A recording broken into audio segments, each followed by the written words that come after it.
हाय friends, मैं Meena Pandey. Welcome back to my channel serve with love.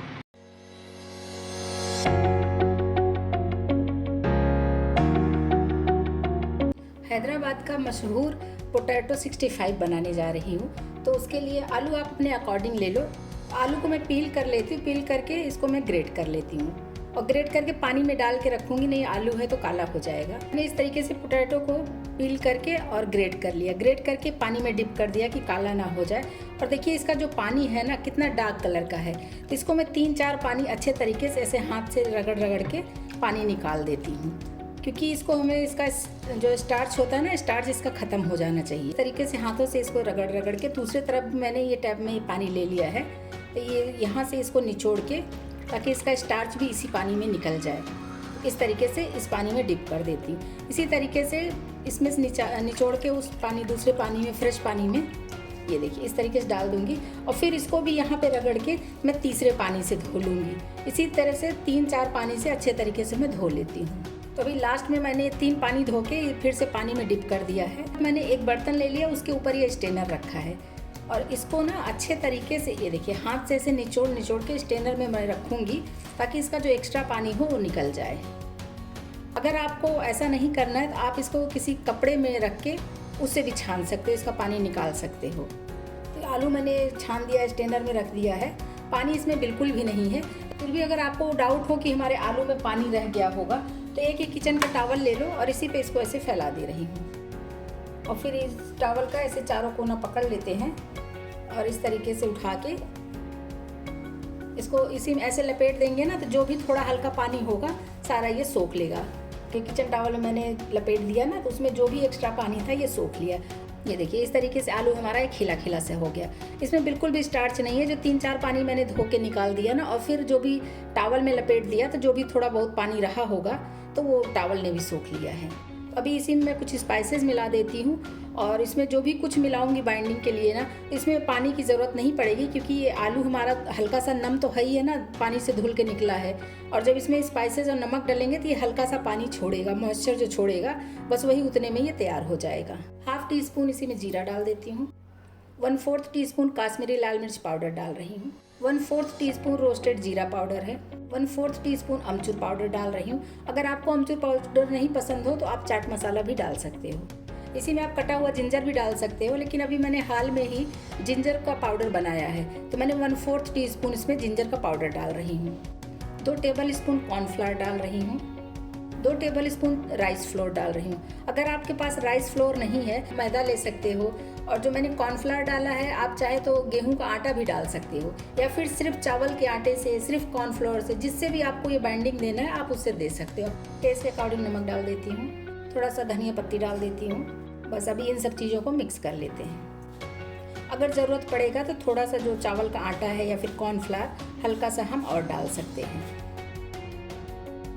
देखिए इस तरीके से मिक्स कर रही हूँ ना, तो ये देखिए अपने आप ही गीला होता जा रहा है, लेकिन अभी ये बहुत अच्छे तरीके से मिक्स होता जा रहा है क्योंकि नमक और स्पाइसेस पा के ना का मॉइस्चर छोड़ता है।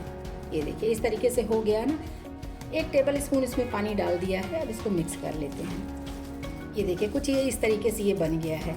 अभी इसकी बाइंडिंग बहुत अच्छी हो रही है। ये देखिए इस तरीके से मैं बना रही हूँ ना, ये देखिए ये बन जा रहा है। मतलब कि इसमें 2 टेबल स्पून जो कॉर्नफ्लावर और 2 टेबल स्पून चावल का आटा डाला है ना, उतने से ही इसकी बाइंडिंग हो गई है। तो बस ये हमारा बनने के लिए रेडी है। तो इसको कवर कर देती हूँ, 5 मिनट के लिए ऐसे छोड़ देती हूँ। कढ़ाई में तेल चढ़ा के मैंने गैस जला दिया है, तेल को मैं गर्म होने देती हूँ।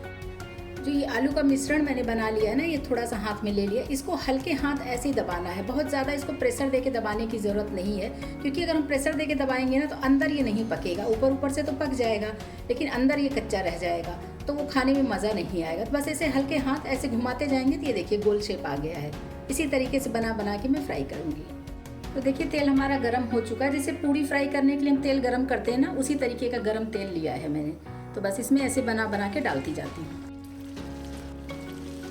तो अभी मैंने इतने बना के डाल दिए हैं। अभी देखिए कढ़ाई में बबल्स भर भर के आ रहा है। अभी मैं इसको टच नहीं करूँगी, थोड़ा सा बबल्स इसका कम हो जाएगा, उस टाइम में मैं इसको टच करूँगी। गैस को मैंने मीडियम पे किया है, मीडियम गैस पे इसको मैं ऐसे पकने देती हूँ। तो देखिए बबल्स अभी हल्का हो गया है, तो जो मैं स्टार्टिंग में डाली थी ना उसको मैं एक बार घुमा के देख लेती हूँ। और टच करते ही लग रहा है कि क्रिस्पी बन रहा है, तो बस इसी तरीके से इसको बना लेने हैं। ऐसे एक बार घुमा देती हूँ, नीचे तरफ थोड़ा क्रिस्पी हो जाएगा ना, फिर मैं इसको पलटूंगी। तो इसलिए अभी इसी तरीके से इसे घुमा दे रही हूँ ताकि नीचे से अच्छे से पक जाए। अभी मैं इसको पलट देती हूँ। इस स्पैचुला जो टच हो रहा है ना, उससे पता चल रहा है कि बहुत ही क्रिस्पी बन के तैयार होगा। तो देखिए ये काफ़ी क्रिस्पी हो चुका है, इसको मैं निकाल लेती हूँ। इसी में मैं सेकंड बैच भी डाल देती हूँ। दूसरा बैच मैंने डाल दिया, इसको पकने देती हूँ, तब तक मैं ग्रेवी की तैयारी कर लेती हूँ। और जो मैंने ये पकौड़े तल लिए हैं ना, देखिए कितना क्रिस्पी है, बहुत ही क्रिस्पी बन के तैयार हुआ है। ये ग्रेवी बनाने के लिए मैंने हाफ कप दही ले लिया है, क्योंकि इसमें कोई सॉसेस वगैरह मैं नहीं डालूंगी, तो मैं दही में ही बना के तैयार करूँगी। जो हैदराबाद का फेमस पोटैटो 65 है ना, वो दही में ही बनता है, तो इसलिए मैं दही का यूज़ कर रही हूँ। कलर के लिए मैं इसी में 1/4 टीस्पून काश्मीरी लाल मिर्च पाउडर डाल रही हूँ। 1/4 टीस्पून मैं अमचूर पाउडर डाल रही हूँ, आप चाट मसाला भी डाल सकते हैं। 1/4 टीस्पून रोस्टेड जीरा पाउडर डाल रही हूँ। 2 पिंच के जितना मैं हल्दी पाउडर डाल रही हूँ। 1/4 टीस्पून गरम मसाला डाल रही हूँ। अभी इन सब चीज़ों को अच्छे से मिक्स कर लेते हैं। ये देखिए कितना प्यारा सा कलर आ गया ना, ये तंदूरी कलर, बस यही कलर हमें चाहिए था। ये कढ़ाई में से सारा तेल निकाल दिया है मैंने। 1 टीस्पून तेल इसमें डाला है, ज़्यादा तेल की ज़रूरत नहीं है। इसी में मैं थोड़ा सा अदरक डाल दे रही हूँ काट के, थोड़ा सा लहसुन है। ये एक इंडियन रेसिपी है, तो इसमें लहसुन अदरक का यूज़ किया है, बाकी कोई भी सॉसेस नहीं डालेंगे। थोड़ा सा करी पत्ता डाल देती हूँ, मेरे पास सूखा वाला है, अगर आपके पास ग्रीन पीस हो तो ग्रीन ज़रूर डालना। 2-3 हरी मिर्ची ऐसे लंबे लंबे काट ली हूँ, इसको डाल देती हूँ। बस इसको हल्का सा चला लेती हूँ। गैस को मैंने स्लो ही किया है, क्योंकि इसी में मुझे वो दही डालना है ना, तो दही फटे ना, इसलिए गैस को मैंने स्लो ही किया है। तो जो दही के साथ ये मसाले वगैरह मिक्स कर लिए हैं ना, इसको इसमें डाल देती हूँ। 1 टीस्पून कॉर्नफ्लावर इसी दही वाले कटोरे में पानी डाल के घोल दिया, इसको डाल देती हूँ। बस इसको मिलाते हुए हमें गाढ़ा कर ले। कॉर्नफ्लावर डाला, ये फटाफट गाढ़ा हो जाएगा। इसी में थोड़ा सा हरा धनिया कटा हुआ डाल देती हूँ। अभी इसको मिक्स कर लेते हैं और देखिए ये गाढ़ा होना शुरू हो गया। यही हमारा सॉस बन के तैयार हुआ है। इसी में हमें वो पकौड़े डिप करना है। टेस्ट के अकॉर्डिंग नमक डाल देती हूँ, पकौड़े में भी मैंने नमक डाल रखा है। बस इसको मिक्स कर लेते हैं। ये देखिए कितना प्यारा सा कलर आ गया है।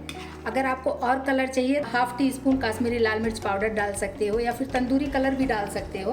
तंदूरी कलर से भी इसका कलर अच्छा आ जाता है, लेकिन मैंने काश्मीरी लाल मिर्च पाउडर ही डाला है, उसी से देखिए कितना प्यारा कलर आ गया है।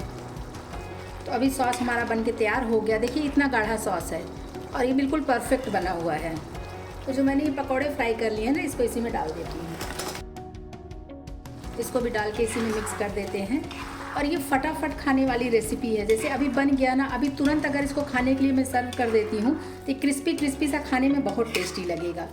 और ठंडा हो जाएगा तो उसके बाद उतना ज़्यादा अच्छा मज़ा नहीं आता है। तो इसलिए आप जो पकौड़े हैं ना, ये बना के पहले से रखिए, और जब खाना हो किसी को तो उस टाइम में ये सॉस बना के उसमें डिप करके इस तरीके से आप दे सकते हो। तो ये हमारा पोटैटो 65 बन के तैयार हो गया है। इसी में थोड़ा सा कटा हुआ हरा धनिया डाल देती हूँ। तो गैस बंद कर देती हूँ, खाने के लिए मैं इसको सर्व कर देती हूँ। और देखिए देखने में कितना सुंदर लग रहा है। पोटैटो 65 विद ग्रेवी मेरा बन के तैयार हो गया है। इस तरीके से आप लोग भी बनाइए, बड़ों और बच्चों को बेहद ही पसंद आएगा।